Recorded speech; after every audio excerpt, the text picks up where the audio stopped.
ఓ దైవజనుడు ఇలా చెప్పారు, మీ భార్యాభర్తలు ప్రేమగా ఉండాలంటే మీ ఇంటి వాకిడి దగ్గర చెట్టు నాటండి. అయ్యా, చెట్టు నాటితే ప్రేమ పెరిగిద్దా? కాదు. ఆ చెట్టు రోజు రోజుకు పెరుగుతున్నట్లుగా మీ మధ్యలో ప్రేమ, ఆప్యాయత, అనురాగాలు పెరగాలి. ఆ చెట్టు పెరుగుతున్నప్పుడల్లా మీరు జ్ఞాపకం తెచ్చుకోండి, మా మధ్యలో భక్తి పెరగాలి, విశ్వాసం పెరగాలి, ఐక్యత పెరగాలి, ప్రేమ పెరగాలి. ఆ చెట్టును చూసినప్పుడల్లా పాఠం నేర్చుకోండి. అలాగని ఈ వాక్యం విని చెట్టు నాటుకునేరు కాక. గమనించండి, కుటుంబాల్లో ఎట్లుంటుందో చెప్పంటారా? పెళ్ళైన కొత్తలో భార్య ఫోన్ నంబరు ఏ పేరు మీద ఫీడ్ చేసుకున్నాడంటే మై హెవెన్ అని ఫీడ్ చేసుకున్నాడంట.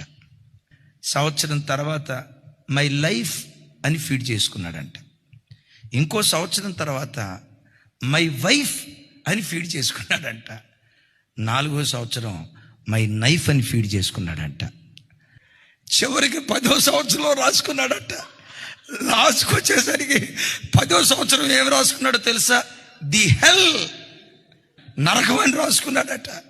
మీ వివాహమైన తొలి దినాల్లో భర్తను ప్రేమించిన దానికంటే, వివాహమైన తొలి దినాల్లో భార్యను ప్రేమించిన దానికంటే, మందిరంలో అడుగుపెట్టిన తొలి దినాల్లో దైవ సేవకులను ప్రేమించిన దానికంటే సంవత్సరం గడిచే కొద్దీ, వయసు పెరిగే కొద్దీ ప్రేమ కూడా పెరగాలట.